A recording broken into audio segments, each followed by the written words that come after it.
Great Expectations by Charles Dickens. Chapter 41. In vain should I attempt to describe the astonishment and disquiet of Herbert, when he and I and Provis sat down before the fire, and I recounted the whole of the secret. Enough, that I saw my own feelings reflected in Herbert's face, and not least among them, my repugnance towards the man who had done so much for me. What would alone have set a division between that man and us, if there had been no other dividing circumstance, was his triumph in my story. Saving his troublesome sense of having been low on one occasion since his return, on which point he began to hold forth to Herbert, the moment my revelation was finished he had no perception of the possibility of my finding any fault with my good fortune. His boast that he had made me a gentleman, and that he had come to see me support the character on his ample resources, was made for me quite as much as for himself. And that it was a highly agreeable boast to both of us, and that we must both be very proud of it, was a conclusion quite established in his own mind. Though, look ye here, Pip's comrade, he said to Herbert, after having discoursed for some time, I know very well that once since I come back for half a minute I been low. I said to Pip, I knowed as I had been low. But don't you fret yourself on that score. I ain't made Pip a gentleman, and Pip ain't a-going to make you a gentleman, not for me not to know what's due to ye both. Dear boy, and Pip's comrade, you two may count upon me always having a genteel muzzle on. Muzzled I have been since that half a minute when I was betrayed into lowness, muzzled I am at the present time, muzzled I ever will be. Herbert said, certainly, but looked as if there were no specific consolation in this, and remained perplexed and dismayed. We were anxious for the time when he would go to his lodging and leave us together, but he was evidently jealous of leaving us together, and sat late. It was midnight before I took him round to Essex Street, and saw him safely in at his own dark door. When it closed upon him, I experienced the first moment of relief I had known since the night of his arrival. Never quite free from an uneasy remembrance of the man on the stairs, I had always looked about me in taking my guest out after dark, and in bringing him back, and I looked about me now. Difficult as it is in a large city to avoid the suspicion of being watched, when the mind is conscious of danger in that regard, I could not persuade myself that any of the people within sight cared about my movements. The few who were passing passed on their several ways, and the street was empty when I turned back into the temple. Nobody had come out at the gate with us, nobody went in at the gate with me. As I crossed by the fountain, I saw his lighted back windows looking bright and quiet, and, when I stood for a few moments in the doorway of the building where I lived, before going up the stairs, Garden Court was as still and lifeless as the staircase was when I ascended it. Herbert received me with open arms, and I had never felt before so blessedly what it is to have a friend. When he had spoken some sound words of sympathy and encouragement, we sat down to consider the question, what was to be done.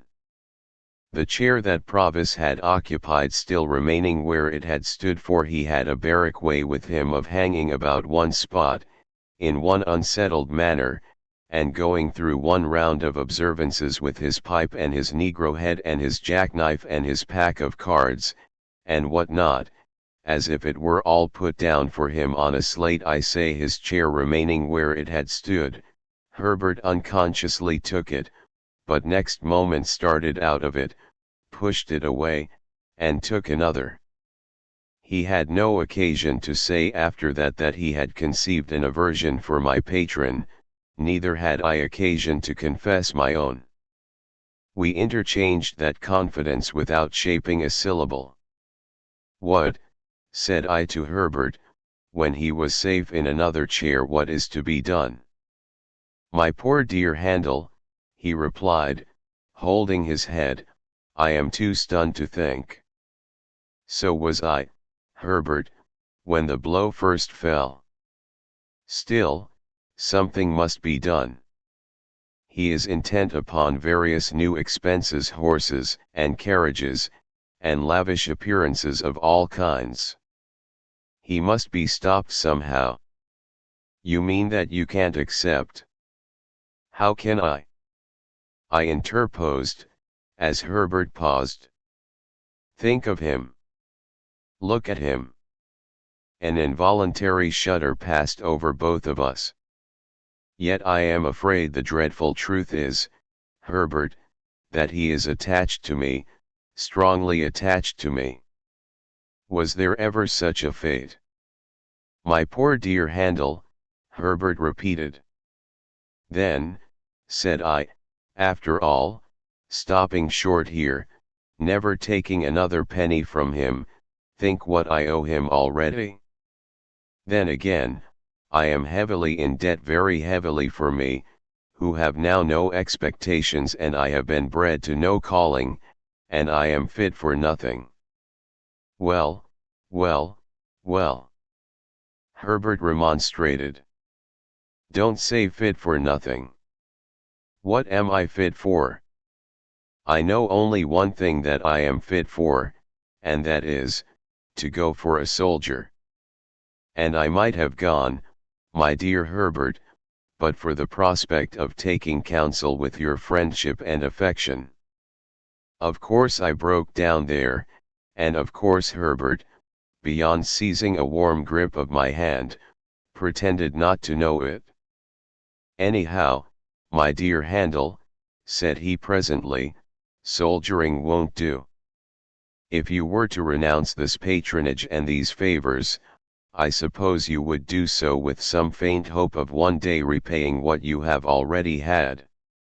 Not very strong, that hope, if you went soldiering. Besides, it's absurd. You would be infinitely better in Claryker's house, small as it is. I am working up towards a partnership, you know." Poor fellow! He little suspected with whose money. "But there is another question," said Herbert. "This is an ignorant, determined man, who has long had one fixed idea. More than that, he seems to me, I may misjudge him, to be a man of a desperate and fierce character." "I know he is," I returned. "Let me tell you what evidence I have seen of it." And I told him what I had not mentioned in my narrative, of that encounter with the other convict. "See, then," said Herbert, "think of this. He comes here at the peril of his life, for the realization of his fixed idea. In the moment of realization, after all his toil and waiting, you cut the ground from under his feet, destroy his idea, and make his gains worthless to him. Do you see nothing that he might do, under the disappointment? I have seen it, Herbert, and dreamed of it, ever since the fatal night of his arrival.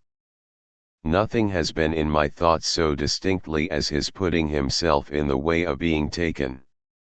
"Then you may rely upon it," said Herbert, "that there would be great danger of his doing it. That is his power over you as long as he remains in England, and that would be his reckless course if you forsook him."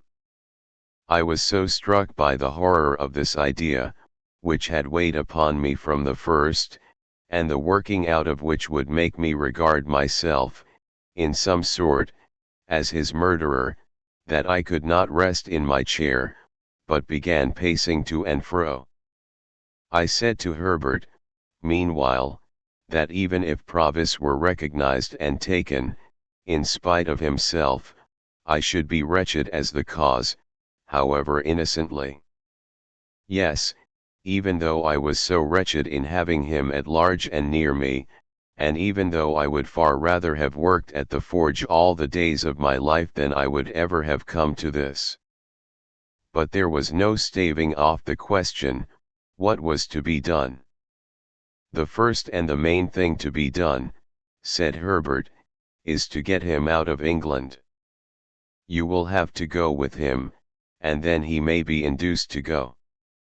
But get him where I will, could I prevent his coming back? My good Handel, is it not obvious that with Newgate in the next street, there must be far greater hazard in your breaking your mind to him and making him reckless, here, than elsewhere? If a pretext to get him away could be made out of that other convict, or out of anything else in his life, now. There, again, said I, stopping before Herbert, with my open hands held out, as if they contained the desperation of the case. I know nothing of his life.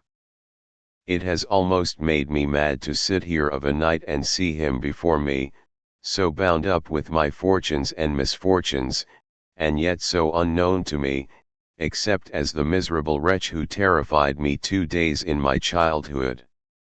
Herbert got up, and linked his arm in mine, and we slowly walked to and fro together, studying the carpet.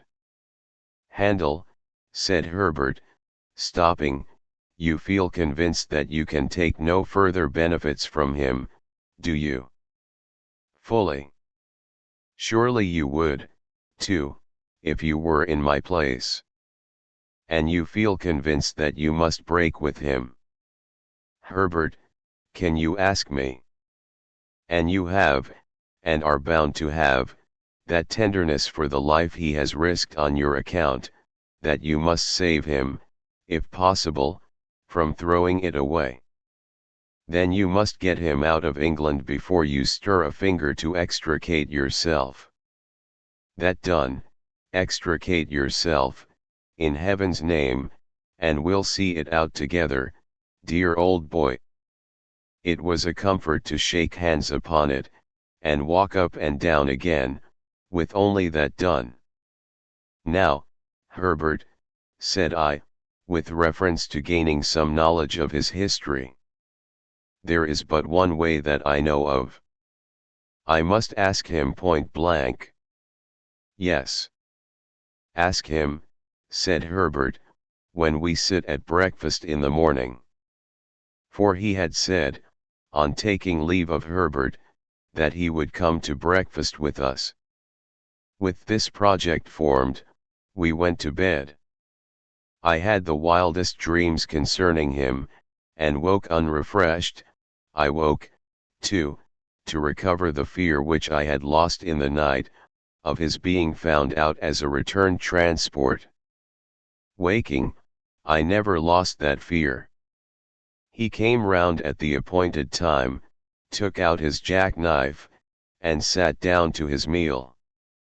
He was full of plans for his gentleman's coming out strong, and like a gentleman, and urged me to begin speedily upon the pocket-book which he had left in my possession. He considered the chambers and his own lodging as temporary residences, and advised me to look out at once for a fashionable crib near Hyde Park, in which he could have a shakedown. When he had made an end of his breakfast, and was wiping his knife on his leg, I said to him, without a word of preface, after you were gone last night, I told my friend of the struggle that the soldiers found you engaged in on the marshes, when we came up. You remember? Remember? Said he. I think so. We want to know something about that man and about you. It is strange to know no more about either, and particularly you, than I was able to tell last night. Is not this as good a time as another for our knowing more? Well, he said, after consideration. You're on your oath, you know, Pip's comrade.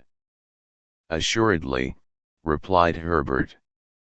As to anything I say, you know, he insisted. The oath applies to all. I understand it to do so. And look ye here. Whatever I done is worked out and paid for, he insisted again. So be it. He took out his black pipe and was going to fill it with Negro head, when, looking at the tangle of tobacco in his hand, he seemed to think it might perplex the thread of his narrative. He put it back again, stuck his pipe in a buttonhole of his coat, spread a hand on each knee, and after turning an angry eye on the fire for a few silent moments, looked round at us and said what follows.